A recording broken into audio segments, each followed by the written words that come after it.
Chapter 2. A Nightly Patrol.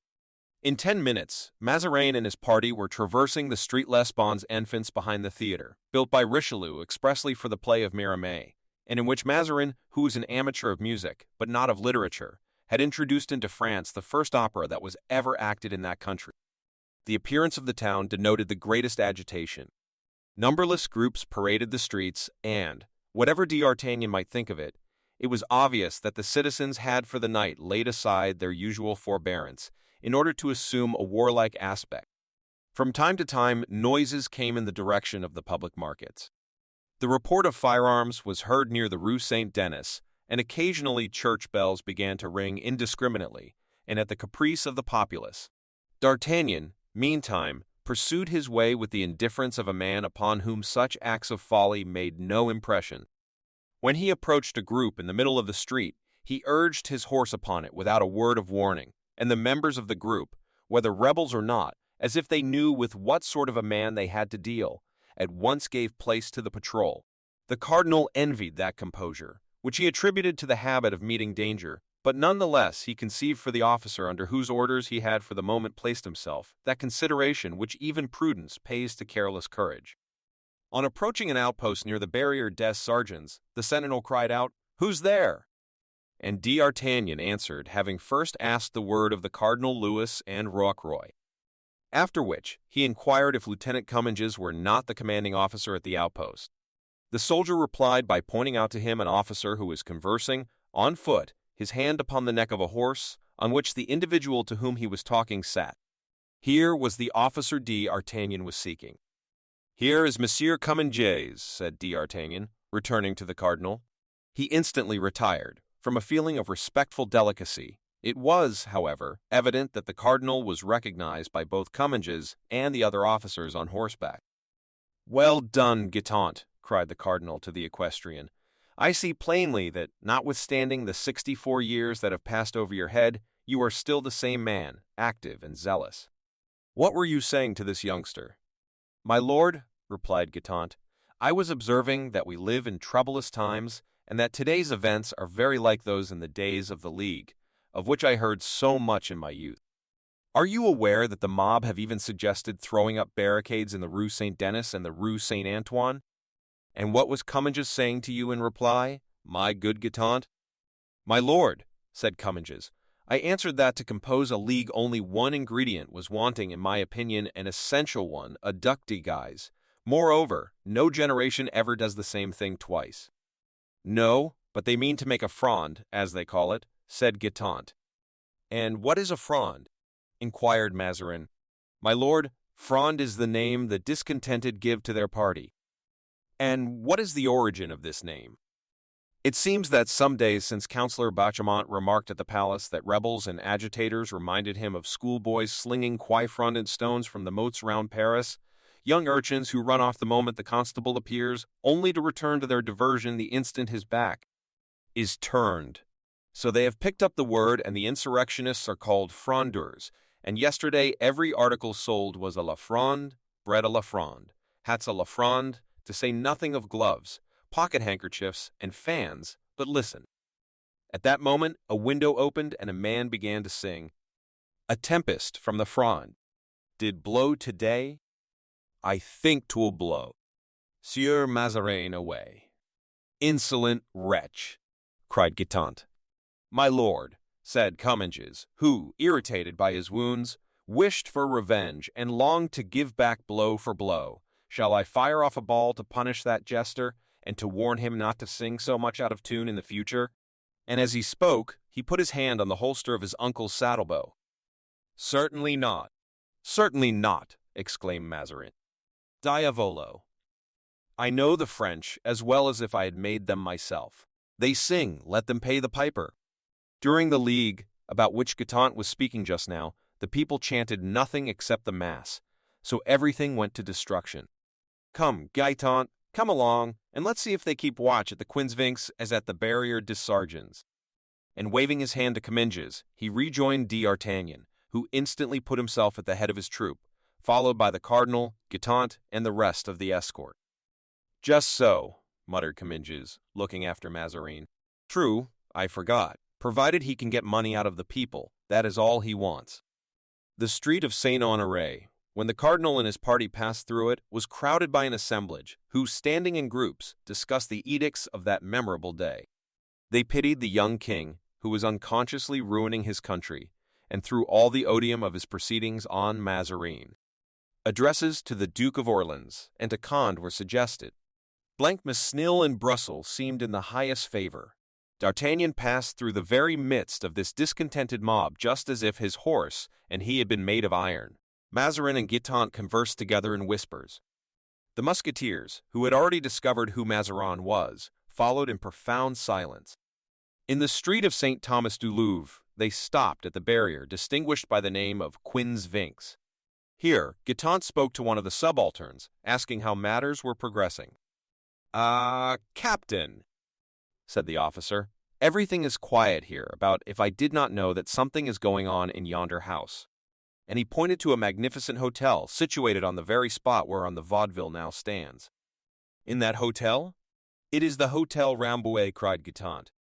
"I really don't know what hotel it is. All I do know is that I observed some suspicious-looking people go in there." "Nonsense!" exclaimed Guitant with a burst of laughter. "Those men must be poets." "Come, Guitant, speak, if you please, respectfully of these gentlemen," said Mazarin. "Don't you know that I was in my youth a poet? I wrote verses in the style of Benserade." "You, my lord?" "Yes, shall I repeat to you some of my verses?" "Just as you please, my lord. I do not understand Italian." "Yes, but you understand French," and Mazarin laid his hand upon Guitant's shoulder. "My good, my brave Guitant, whatsoever command I may give you in that language, in French, whatever I may order you to do, will you not perform it?" "Certainly. I have already answered that question in the affirmative, but that command must come from the queen herself." "Yes, a yes?" Mazarin bit his lips as he spoke. "I know your devotion to Her Majesty." "I have been a captain in the Queen's Guards for 20 years, was the reply. "En route, Monsieur d'Artagnan," said the cardinal. "All goes well in this direction."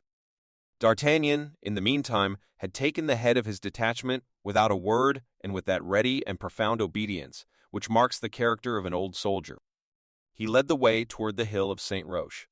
The Rue Richelieu and the Rue Villadot were then, owing to their vicinity to the ramparts, less frequented than any others in that direction, for the town was thinly inhabited thereabout. "Who is in command here?" asked the cardinal. "Villequier," said Guitant. "Diavolo! Speak to him yourself. Forever since you were deputed by me to arrest the Duc de Beaufort, this officer and I have been on bad terms. He laid claim to that honor as captain of the royal guards. I am aware of that, and I have told him 100 times that he was wrong. The king could not give that order, since at that time he was hardly 4 years old. Yes, but I could give him the order, i.e., Guitant and I preferred to give it to you." Guitant, without reply, rode forward and desired the sentinel to call Monsieur de Villequier.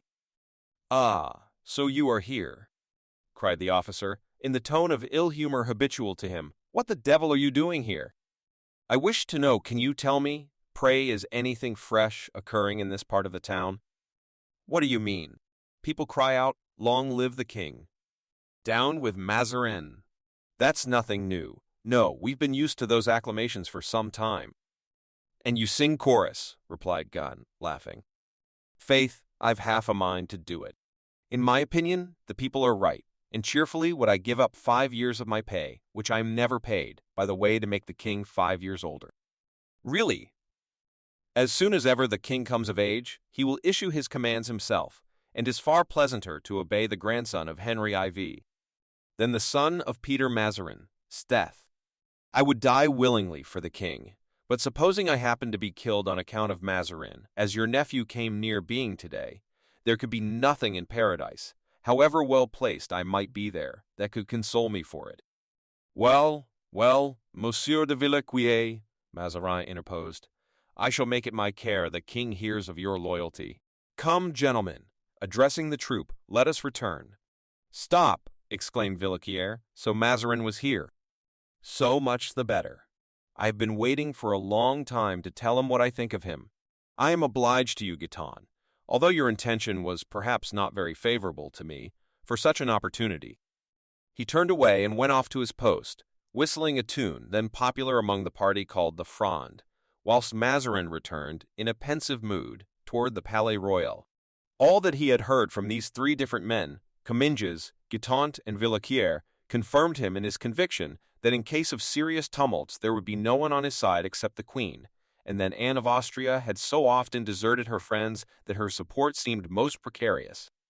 During the whole of this nocturnal ride, during the whole time that he was endeavoring to understand the various characters of Comminges, Guitant, and Villequier, Mazarin was, in truth, studying more especially one man. This man, who had remained immovable as bronze when menaced by the mob, not a muscle of whose face was stirred, either at Mazarin's witticisms or by the jests of the multitude, seemed to the cardinal a peculiar being, who, having participated in past events similar to those now occurring, was calculated to cope with those now on the eve of taking place.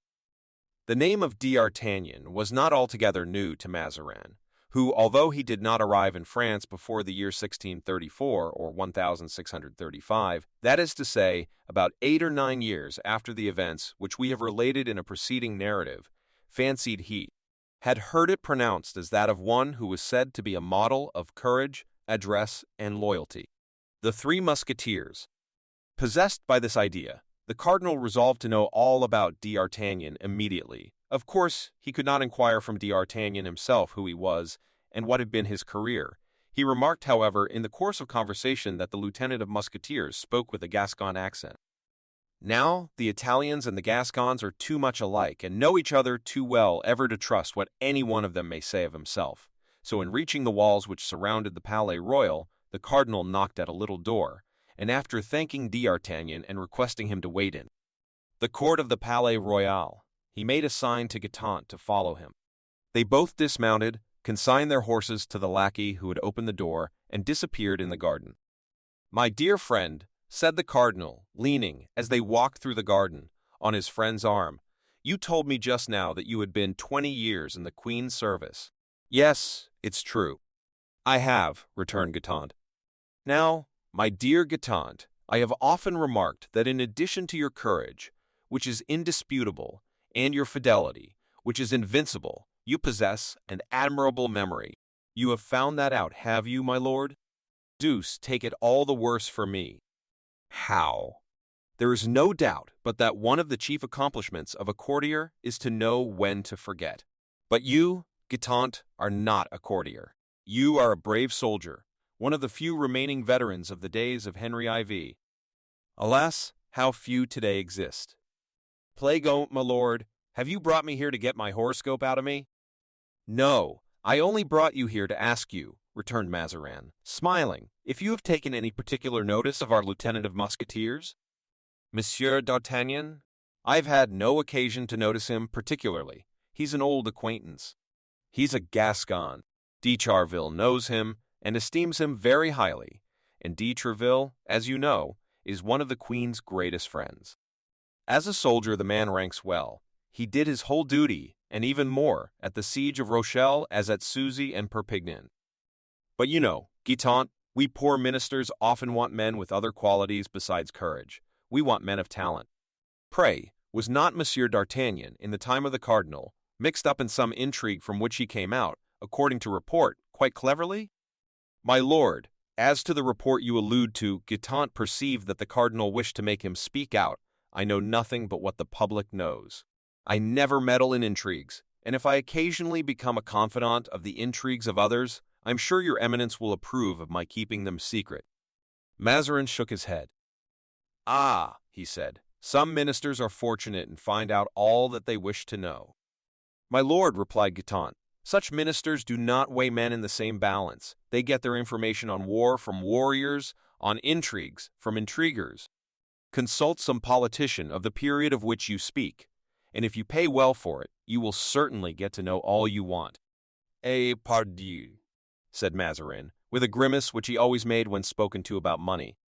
They will be paid, if there is no way of getting out of it. Does my lord seriously wish me to name anyone who was mixed up in the cabals of that day?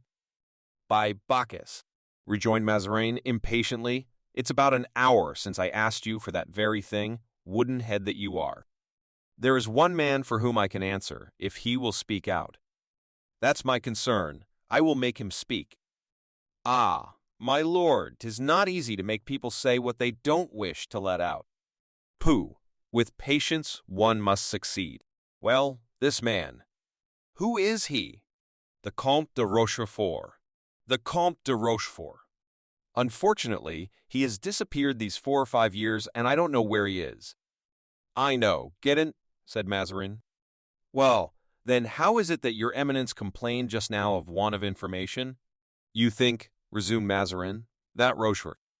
He was Cardinal Richelieu's creature, my lord. I warn you, however, his services will cost you something.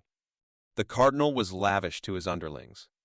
Yes, yes, Guitant, said Mazarin. Richelieu was a great man, a very great man, but he had that defect. Thanks, Guitant, I shall benefit by your advice this very evening. Here they separated, and bidding adieu to Guitant in the court of the Palais Royal, Mazarin approached an officer who was walking up and down within that enclosure. It was D'Artagnan who was waiting for him. Come hither, said Mazarin in his softest voice. I have an order to give you.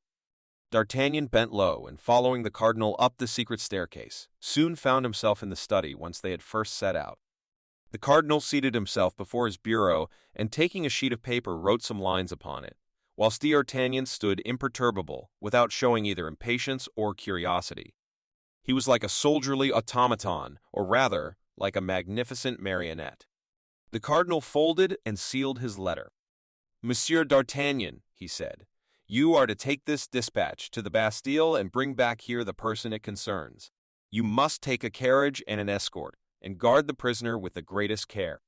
D'Artagnan took the letter, touched his hat with his hand, turned around upon his heel like a drill sergeant, and a moment afterward was heard, in his dry and monotonous tone, commanding 4 men and an escort, a carriage and a horse. 5 minutes afterward the wheels of the carriage and the horse's shoes were heard, resounding on the pavement of the courtyard.